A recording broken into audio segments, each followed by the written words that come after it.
আসসালামু আলাইকুম। আপনি কি জানেন ইটালিতে ২০২৪ সালের সেপ্টেম্বর মাস পর্যন্ত বাংলাদেশ থেকে কতজন শ্রমিক হিসেবে আসতে পেরেছে? মাত্র ৬৫১ জন।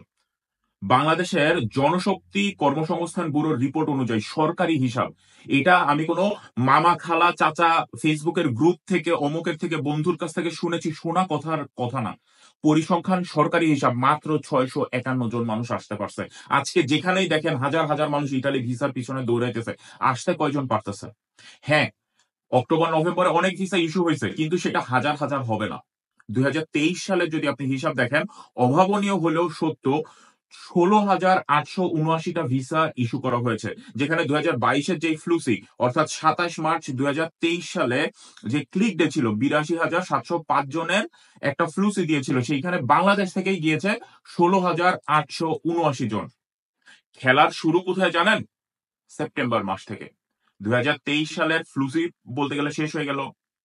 ক্লিক ডে শেষ, মূল্য অবস্থা ভালো পরিমাণে উঠলো, অনেকে ভিসা নিয়ে চলেও আসলো, বর্ধিত কোঠা দিল ৪০,০০০। যেখানে বারবার আমি আপনাদেরকে ভিডিও করে বলেছিলাম, ইটালির আরো অনেক ভালো ভালো ভ্লগাররাও আপনাদেরকে সাবধান করেছিল যে ৪০,০০০-এর বর্ধিত কোঠা শুধুমাত্র সিজনাল ভিসার ক্ষেত্রে, স্পন্সরের ক্ষেত্রে না, বা অন্য কোনো কিছুর ক্ষেত্রে না, শুধুমাত্র সিজনালের ক্ষেত্রে। কিন্তু আপনারা কেউ বিশ্বাস করেন নাই। অনেকেই এই বর্ধিত ৪০,০০০-এ আপনারা স্পন্সরের রিসিভটা পেয়েছেন, মূল অবস্থা পেয়েছেন, জমা করেছেন। ভিএফএস গ্লোবাল জমাও নিছে। সেই তথ্যও দিচ্ছি কিছুক্ষণ পরে। ভিএফএস গ্লোবাল কেন জমা নিবে না? একটা কাগজ জমা নিলেই তো তাদের ১৫,০০০ ১৬,০০০ টাকা। ভাই, এখানে কথা বলতেছি কোটি কোটি টাকার।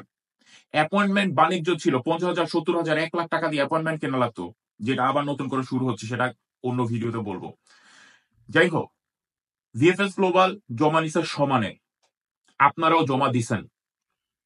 তাদের কাজ শুধু কাগজ জমা নেওয়া, একটু পর্যালোচনা করা, হ্যান্ড ওভার করা ইটালিয়ান এম্বাসিতে, ভিসা দেওয়ার কাজ ইটালিয়ান এম্বাসির। এখন ভিএফএস গ্লোবাল বুঝতে পারে না এরকম হাজার হাজার পাসপোর্ট কম সময়ের মধ্যে তারা জমা নিতে পারবে। আর ইটালিয়ান এম্বাসিও বুঝতে পারে নাই যে এত ভিসা তারা ২০২৩ সালে ইস্যু করছে, কিন্তু ২০২৪ সালে এসে চোখ পুরো পাল্টে যাবে। খেলা পুরা ভিন্ন। এইখানে এসে মানুষ লোক পায় না, মালিক পায় না, কেস করে মালিকের বিরুদ্ধে, এইখানে ঘুরে বেড়ায়, অ্যাজাইলাম কেস করে।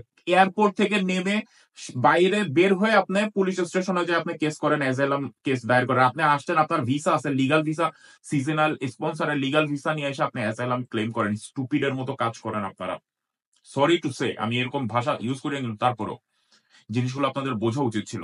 ভিএফএস গ্লোবাল জমা নিছে, কোনো সমস্যা নাই। তাদের হিসাব অনুযায়ী ২০২২ সালে তাদের কাছে মূল্যাবস্থা জমা দিয়েছিল ৩৩,২৪০টি। ২০২৩ সালে তার সংখ্যা প্রায় দ্বিগুণের বেশি হয়ে যায়। ৭৪,৩৫২টা মূল্যাবস্থা জমা পড়ে ভিএফএস গ্লোবালের মাধ্যমে ইটালিয়ান এম্বাসিতে। এটা তারা কন্ট্রোল করতে ব্যর্থ হয়ে যায়। এবং প্রায় ৪-৫ মাস আগের হিসাব অনুযায়ী ইটালিয়ান এম্বাসির একটা হিসাব তারা দেয় যে তাদের এখনো কন্ট্রোল করা বাকি আছে প্রায় ৩৬,৩৪৮টি। এটা এই যে ২০,০০০-এর কাতারে পড়বে না, এটা আগের হিসাব আমি বলতেছি। এবং তারা বলেছিল যে প্রতিদিন গড়ে প্রায় ২,০৪০টির মতো তারা কাগজ হ্যান্ডেল করতেছে, মানে যাচাই বাছাই করতেছে ২,৪০০। তাহলে আপনি চিন্তা করেন ৩টা ভিএফএস মিলায়া কি পরিমাণ জমা পড়তেছে আর কি পরিমাণ তারা ডেলিভারি দিচ্ছে। সিন্ডিকেট বাইধা গেল, ভিসা দিতে পারতেছে না। ইটালি থেকে বললো বাংলাদেশিদেরকে রেড জোনে রাইখা দাও, ভিসা দিও না। সবকিছু মিলায় মানে একটা হযবরল অবস্থা। আমরা আন্দোলন শুরু করলাম। এখন ইটালিয়ান এম্বাসি বাকে পইড়া গেল, ভিএফএস গ্লোবাল বাকে পইড়া গেল। না পাইরা এখন কি করতেছে? সাদা পাসপোর্ট সমানে ডেলিভারি। পাসপোর্ট ফেরত দিয়ে দাও এটলিস্ট। যাচাই বাছাই হোক না হোক, নাম মাত্র একটা যাচাই বাছাই করে ফেরত দিয়ে দাও। আর ইটালিতে তো এই সমস্যা শুধু বাংলাদেশিদের জন্য না, এখানে সমস্যা আরো অনেক কান্ট্রিতেই, সব জায়গায় একই অবস্থা। এখন আমাদের চিন্তার বিষয় হইল, যা হয়ে গেছে সেটা হয়ে গেছে। ভবিষ্যতে ইটালিয়ান মার্কেটটা আমরা আবার এটাকে ঠিক করতে পারবো কিনা আল্লাহ মাবুদ জানে। তার কারণ অলরেডি প্রচুর পরিমাণে বাংলাদেশি ইটালিতে আছে, কিন্তু যারা ইটালিতে আছে তারা কেউ খারাপ কাজ করতেছে না। কোন ধরনের একটা বিজনেস করতেছে, কোন ধরনের কৃষি কাজ করতেছে, কোন না কোনো ভাবে ভালো কাজের সাথে জড়িত।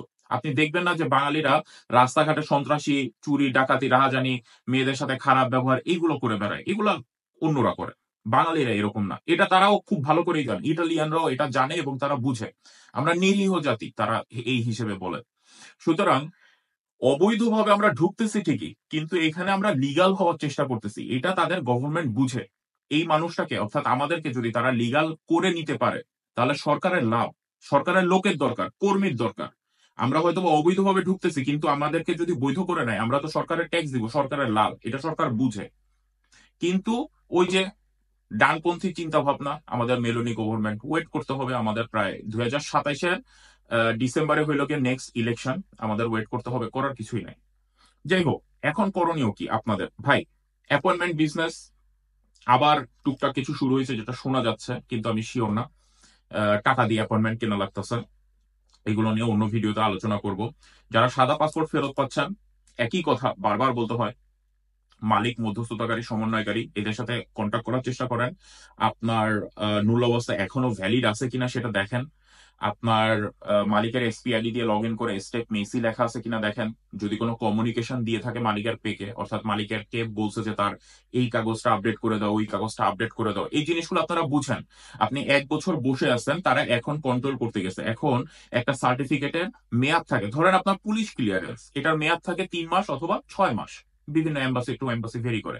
তো এইখানে ধরেন ইটালির একজন মালিক, তার একটা ট্যাক্স রিটার্ন সার্টিফিকেট, এটার ভ্যালিডিটি আছে 6 মাস। এখন আপনি 1 বছর ধরে বসে আছেন, তার এই কাগজের ভ্যালিডিটি তো শেষ হয়ে গেছে। এখন এইখানকার যে সিটি রেজিস্ট্রেশন অফিস, পৌরসভা, প্রেফেক্টুরা, যেটাই আমরা বলি, তারা বলতেছে যে এই কাগজটা আপডেট করে দেন। আপডেট কি? অনলাইনে সেই শুধু অ্যাপ্লাই করে এই কাগজটা নতুন করে বাইর করে নিবে, যে আমার বিগত 6 মাসে কোনো ঝামেলা নাই, আমার সরকারের সাথে আমার কোনো লেনদেন নাই। যদি 2, 4, 5 টাকা, 100 টাকা, 1000 টাকা যদি দিতে হয়, তাহলে মালিক পরিশোধ করবে। যদি না দেওয়া লাগে তাহলে মালিক অনেক সময় ফেরত পায়, এটা ডিপেন্ড করে। তো ওই কাগজটা নিয়ে আবার তার এই পৌরসভাতে গিয়ে সাবমিট করতে হবে। তো এরকম আমরা কিছু নিউজ শুনতে পেরেছি যে অনেকের ভিসা হয়েছে, সাদা পাসপোর্ট ফেরত পেয়েও তারা আবার পুনরায় ভিসা পেয়েছে, এবং খুব অল্প সময়ের মধ্যে 2024 সালের অনেকের ভিসা হয়েছে।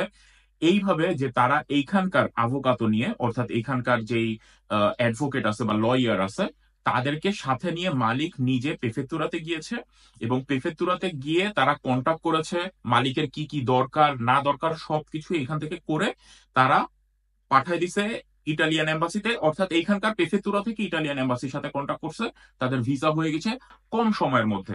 এটা খুবই অল্প কিছু ক্ষেত্রে আমরা দেখেছি, কিন্তু এটা সম্ভব। অনেকে আপনাদেরকে বলতেছে যে আমরা প্রেফেক্টুরায় যেতে পারবো না, আমাদের কাগজপত্র সব ঠিক আছে, আমাদেরকে যদি কন্টাক্ট করে আমরা সে তখন আপডেট করে দিব, কিন্তু এখন মালিক যাইতে পারবে না, লয়ার যাইতে পারবে না, অনেক টাকার খরচ, সময় নষ্ট, হ্যান ত্যান অনেক কিছু।